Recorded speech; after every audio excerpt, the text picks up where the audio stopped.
มามันดังกระเปียกเราหูกลมทุกไล่เราไปจักไปเนาะอยู่ป่าทุกไล่คนเนาะทุกไล่ไอ้เขาทำอันหนึ่งลุกตื่นบ่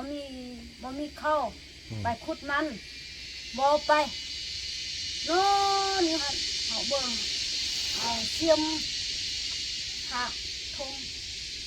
ยางไปเจียเอาไปลูกจอมหันหอยยางไปเจี๊ยลูกไปขุดเลยเจียไปขุดนุ่งเนาะปอดข้างล่างลูกน้อยๆก็จะเป็นเดี๋ยวเนาะเบื่อกินเนี่ย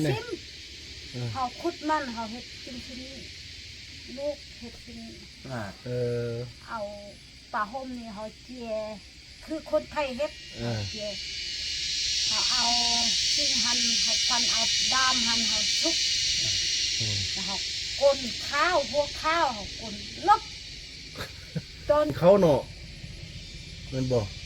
บวกเครื่องชุบเอามาปะไว้วางมันเย็นเนี่ยคอยกินวันมีอย่างกินปะมันเอาลูกเชี่ยลงเตะหวยน้อยเขาบ่งไปเลยน้ำนองน้ำตึงมาหอมป่าปูหรือปลาปลาก็ได้โอ้เจ้าลูกเป็นคนปูของปลาได้ฟันเอาบังเอามาดึงมาคึกเอาเกลือเอาหมักเผ็ด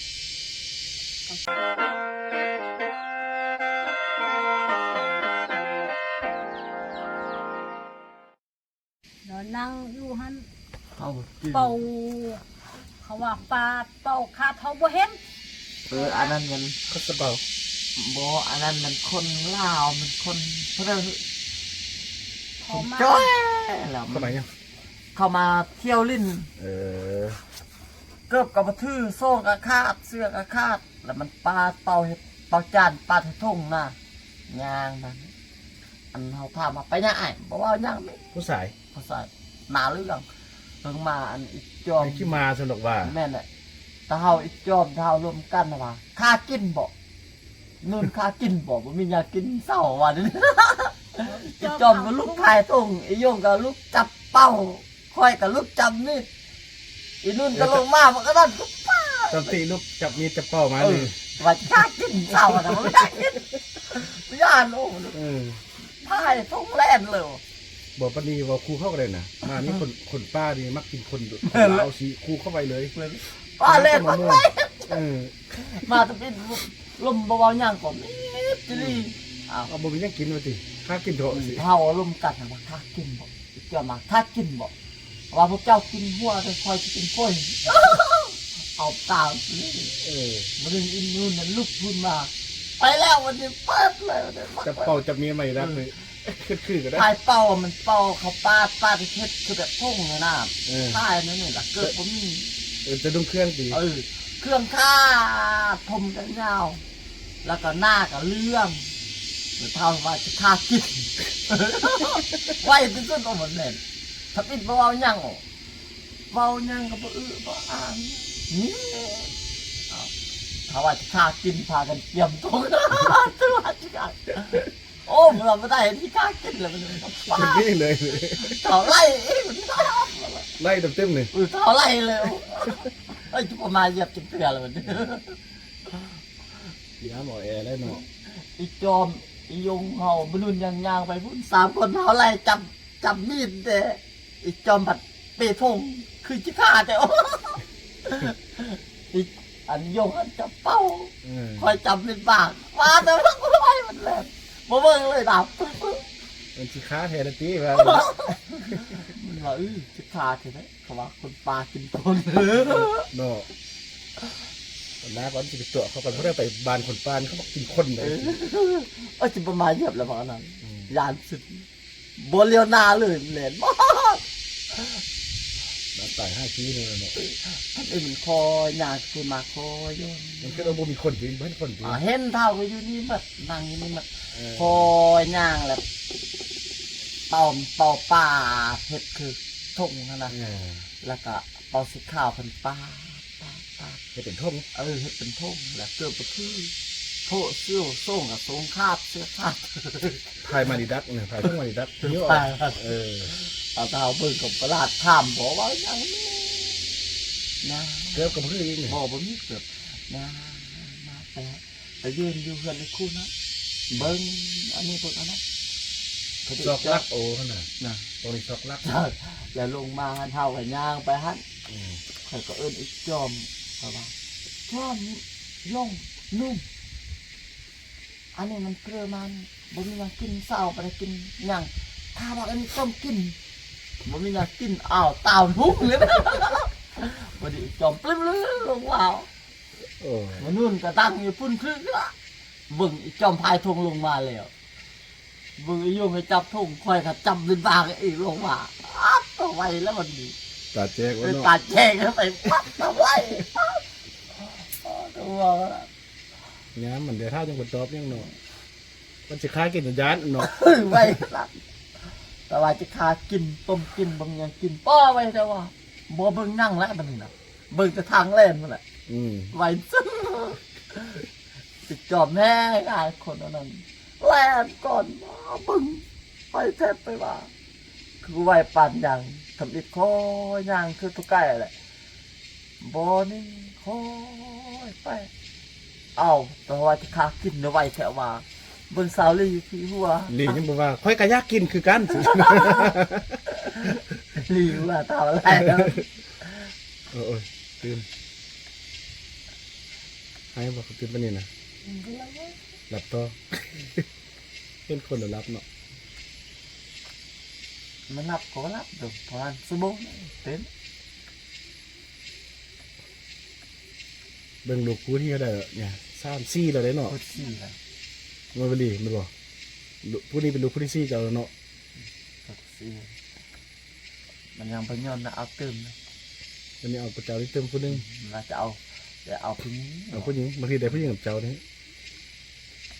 มันว่าคันบ่เอาลูกเฮายันเฮาบ่ฮักเองมันแคบ เอาอันนั้นลีเนาะเอาเต็มผู้หนึงเอาลีเนาะเอาผู้หญิงเนาะ เอาไปนี่ คนใดวันนี้นิยมกันชอบไอ้น้องนะผมไปซะแหละ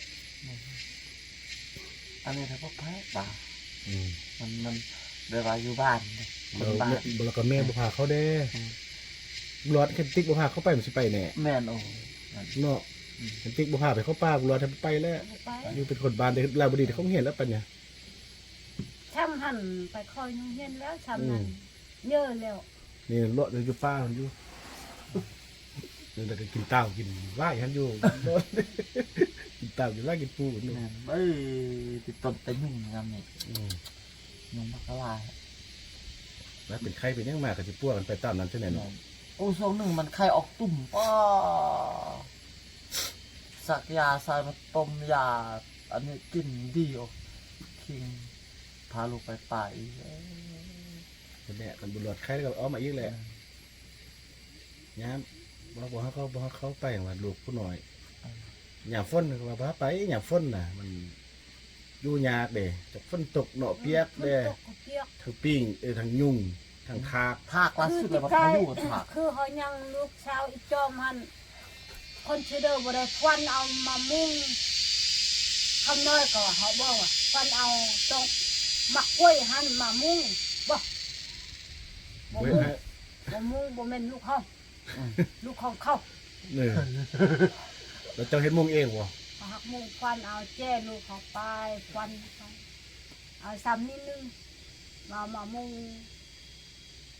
คำน้อยเปียกเบิดยาแต่มัน โอ้โบมุงเองจ้ามันแล้วเนี่ยจะมุงเขาเจ้าเองโบมุงเนาะ เขามุ่ง เดี๋ยวมึงก็เอง เขามุ่งบ่เปียกใครยุงกัดก็ปานนั้นไปเอาพื้นมามันดังก็เปียก เราหูกลมทุกไล่เราไปจักไปเนาะอยู่ป่าทุกไล่คนเนาะ ทุกไล่ไอ้เขาทำอันหนึ่งอะลูกตื่นบ่มีข้าวไปขุดมันบ่ไปโน่นนี่ฮะเขาเบิ่งเอาเสียมหักทงยางไปเจียเอาไปลูกจอมหันหอยยางไป เจี๊ยลูกไปขุดเลย เจียไปขุด นุ่งเนาะไอ้ปักกะลา ลูกน้อยๆก็จะเป็นเนี่ยวะเนาะเบื่อกินเนี่ย เขาขุดมันเขาเฮ็ดเป็นชิ้นลูกเฮ็ดเป็น น่ะ เออ เอาปลาห่มนี่เขาเจียคือคนไทยเฮ็ดเจียเขาเอา ซึ่งหันเขาฟันเอาดามหันเขาชุบเขากลนข้าวหัวข้าวเขากลนลบจนนึ่งเขามา น่ะ คุณตกมา เป็นต้นผู้ใดมันเลิกอ่ะส่วนสิได้กินเนาะมันเนาะมันเลิกเลยเนาะ ลบ แต่หนุ่มคนนั้นยังเลิกหลังคนเองทุกคนเลย เอาไปเฮ็ดพื้นมาดังลุกเอามันหันมก แล้วป้อนลูกบ่แล้วลูกกินบ่ได้เท่าเนาะ ลูกกินบ่ได้ ลูกกินนมเนาะ กินนม น้องเอาหน่อย นึง บ่เยอะ น้องเอาหน่อยจะกินข้าวเนาะแม่นบ่ บกเฮิงทุกเอามาปะไว้วางมันเย็นน่ะคอยกินบ่มีหยังกินปะมันเอาลูกเย่ลงแปะไว้น้อยเขาบ่งบ่เลยนำน้องนำตึงลงเขาเจียตังดังเขาเจียเขาจกเขางุ่ม เอายังเอา ได้ ปู เขาเอามา หอมป่า ปูหรือปลา ป้า ปลาก็ได้ ป้าก็ได้ โอ้เจ้าลูกเป็นคนปูของปลาได้ ฟันเอาบังเอามาดึงมาคึกแล้วเอาเกลือเอามาเผ็ดเขาจุกดังไฟหันพดฟันเอาตองเขาจื้อเอาบางปลาหันเขาทอกเขาเอามันหันเขากัดเขาไม่ได้จักเอาหุบอกเขาไม่ได้จักเอาหุพวกกินบอก กินคนเดียวเลย เขากินดีคนเดียว กินคนเดียว เขา เลย กินเขากิน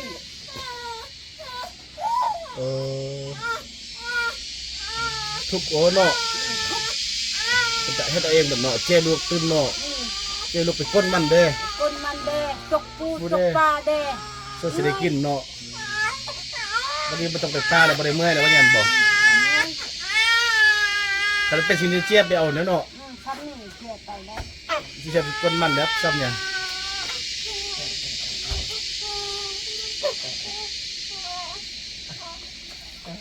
ทรมานเถอะโอ้หลักมันจะไปนานๆเว้ยทุกเดียวเนาะนี่เนาะ ทุก แล้วนี่มันลาบเลยเนาะ รักโอ้ คนความ ติ๊กนี่ยังตอนเอาลูกนี่มาวันนี้เขาปลาคนมันไล่ซื้อเขาเลี้ยงทีไล่เขาเลี้ยงเลี้ยงไล่คนเนาะทางยงเลยทางจอมได้เนาะ เจ้ยงแด เต้าได้ เต้าแดเต้าหันแม่เขาอีนิด เอาสร้อยนะ เอาช่วยฟันเอามามุงอีกบักคำน้อยเขาบ่ได้มุ่งในยังแน่เขาไปติจนคำจนเด็ก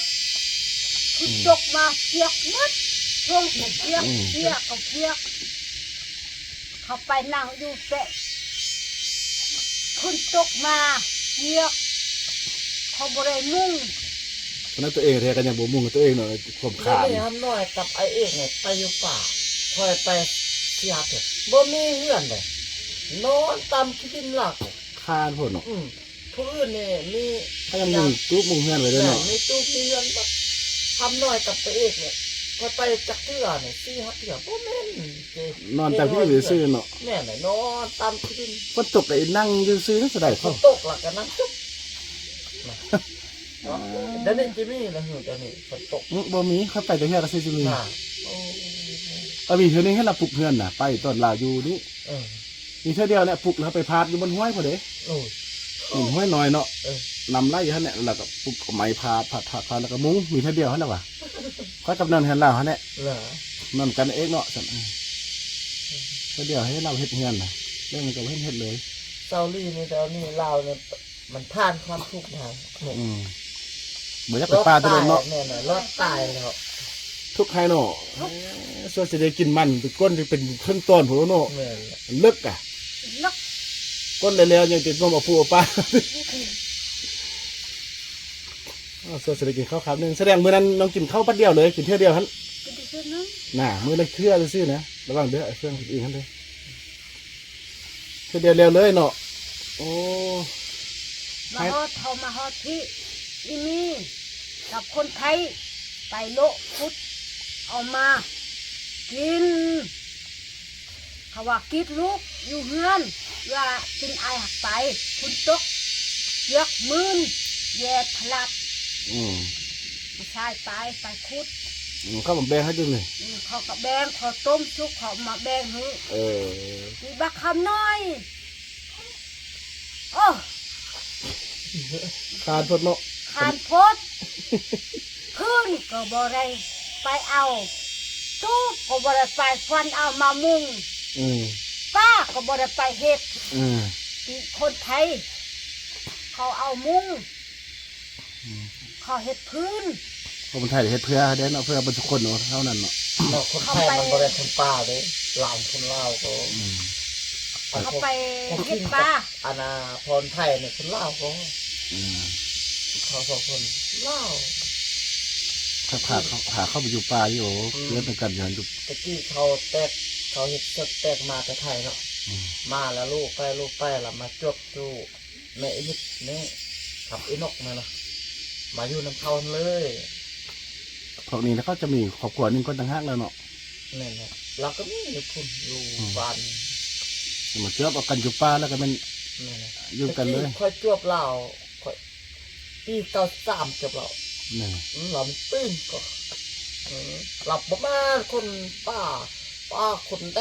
งน้ำอันนาพมอันนี้กูดเลย กูดทั้งสองคนเหรอ ต้องไอ้นองกันเนี่ยเนาะมันต้องไอ้นองกันบอกให้ แม่เนี่ยเดินคอยบอกว่าคนป่าเนี่ยนี่มันมีอีคูนมีอีเอกมีอันพระธาตุจันทร์นี้แล้วก็มีอันผู้ชายผู้หนึงแล้วตายตกกุกไม้ฮะจุดนี้มันคนป่าแท้ๆแล้วจริงสองคนอันนี้บ่แม่น เข้ามาแต่บ่อื่นซื่อๆเนาะ มา เชื่ จา อก อื่นเขารอมาแล้ว มาเชื่อเอาเข้าแม่นิดเดียวเนาะ แม่นจบแม่มิดแล้วเอาแม่มิดฮะ อันพอคิงนี้มันได้ที่อีติ๊กผู้เดียวเลยเนาะ เอาขึ้นก็ไอ้ลี่นี่เด็กไอ้ลี่เนี่ยก็แม่นลูกเรา เจ้าก็แม่นลูกพอคิงคั่นน่ะ ก็แม่น ไอ้คุณกับแม่น แสดงว่าเขาไปเจอกันแต่โดนซะแล้วเนาะ ตนแล้วตั้งแต่ปี93 94นะเขามาอยู่ค่อยเนี่ยชื่อเขาได้ค่อยตอนนั้นเขาอยู่น้ำพื้น เขาเจอกันโดนเลยซะพอดีก็บ่สิใหญ่เถอะอย่าง โอ้ยโอ้ เขาบอกจะเจอเขาข้างใหญ่แล้ว เนี่ยแล้วค่อยเห็นอีลี่มันก็อยู่เลยนะ แล้วยังฮู้ว่าเขาบ่เป็นคนนะซั่นน่ะ ค่อยพูดตะกี้เขามานะโน่ไปพูดโพนไทยนะจุคนป่าเขาชื่อได้เลยเขาจุคนป่าเขาอยู่บนเดินเลยเขาจิตเขาจิ้วห้วยตัวนี้เขาก็ไม้คนเนาะเขาตัดไม้นั่นนี่แล้วโบเห็นที่ละโดนแต่เห็นโพนไทยกับโพคิดนี้ผมงับปุ๊บถ่ายปื้นเลย รถมาแล้วมาเจอพวกนี้ก็เขาก็สิยักอยู่แล้วมีเขาก็อยู่ป่าฝั่งนั้นมันติบางทีน่ะ จะบ่มีเขาเป็นนั้นคนเป็นทหารเป็นนั้นนะจะเบิ่งมันเขาปากคือเขาถึงหลักเลยเขาหูเป็นอย่างเขาหูหมดเลยเงินในจ่ายนั่นเด้อเขาหูหมดเลยเบิ่งจูอีเอกจูอีคูนนี่เลยพอสร้างจ่ายเงินเลย แม่นน่ะ ลาวสองคนเนี่ยเก่งก็จ่ายเงินบาทก็หูเงินยังหูหมดเลย นี่ ซื้อยังหูหมดแต่ว่าตัวเขาไปได้เลยสองคนคือคูนนี่เงินไปจ่ายเนี่ยก็ยังหูสองคนเนี่ยค่อยหูหมดแล้วเป็นแบบสองคนเนี่ยไปเบิ่งเขาจ่ายเงินโอ้หูหมดใจ เกิดมาเป็นซาลีเป็นลูกผู้หนึงซั่นหรอกเกิดมาเป็นลูกพอ ลูก คิง พ่อคิงแต่เบิ่งอีนี่งามแต่เบิ่งอีนุ่นนะบ่คือคนป่าเนาะแต่เบิ่งไอ้นุ่นจะคือบ่คืองามคือพ่อเนาะ อีโนนมุกเราได้2คนเนาะผมไทยเนาะ ไอ้มุกครับ แต่พอคิงคือได้หลายเท่าซั่นน่ะ อีพอคิงเนี่ยมันมี3คน นี่ว่าคือได้หลายก่อนแก่คนนี้บ่ 4คนเลยเด้ออีคูนกับมันลูกแม่มิดนี่เด้ออีติ๊กกับมันลูกแม่มิดนี่ ดี อีเอกกับมันลูกแม่มิดอีลี่กับมันลูกแม่มิดเด้อ แต่เอ็กนี่มันน่าบ่คือผู้อื่นน่าบ่คือไผเนาะ อีเอกมันพอนึงอีกเนาะไอ้เอกเนาะ รักนะแม่ทำบังคือแม่เฮา แต่ว่าเข้านี่มัน เอ็กนี่สิเป็นอายคูนซั่นน่ะเนาะ แบบเข้านี่มันบ่ฮู้พ่อฮู้แม่นะแต่ว่าคือเรื่องกับปนเปกันไปเนาะสับสู้สับสนเพราะเรื่องมันล่ะเพราะนั้นแบบเขา แล้วหลักความเดียวก็ได้หลายคนเนาะ แม่นล่ะคือพอมันไทยแบบนั้น มันจะนอนน้ำเพิ่มพอดีว่าแปลกนะแต่อีลี่อีหยังมันปัดไปหมดคนไทย เป็นเรื่องเลยเนาะ เดี๋ยวเขารู้เลย ตรงนี้มัน มันเลย มัวไปหมดเลยนะ ก็เหลือ นับแต่นี้คือกันนะนั่นคือกันน่ะ เมื่อไร ว่าเลยไปหมด เราเป็นผู้คุมเนี่ย อ เรางามเนี่ยเรางามเพื่อกระมักเนี่ย เรากำมันหากิน แล้วนี่เราสังกลุ่มบรรจุคนนะ แม่น เขาซอยเรียกบรรจุคนเลย ตั้งแต่ลาวมาอยู่หันลาวบรรษาเขาเนี่ยคนลาวเขาเนี่ยจะเข้าไปอยู่ไปรู้เลยเราไปได้เขาเดี๋ยวพ่ายเขา ถ่ายตุ้ยถ่ายรักกันรักกันอะไรเนี่ยนี่เป็นคู่กูโอ้โห ที ยิ นี้ งอันละสู้คู่ละสู้ปุ่มสี่อันเข่าเลยมันหายก็ หน่อยสร้างอาณาจักรของเราไอ้โอเนาะ เว้นแหละ ว่ามาอยู่นี่แหละไม่จะพอใจไปได้เลย เราไปอยู่ยันเขาลูกวัดไอ้พอขึ้นกับเรายันเขาถูกประวัติเองเราจะบึงอยู่ป่าจะเบิ่งแม่ขี้คือโบลงเลยตุยตลอดที่ไปก็ไว้เลยไป รู้สำนานแล้วนะคนนี้ ไว้ปึ๊ดเดียวมาปึ๊ดเดียวมาโอ้ย มืดแล้ว มีฝนตก มา ตกปลา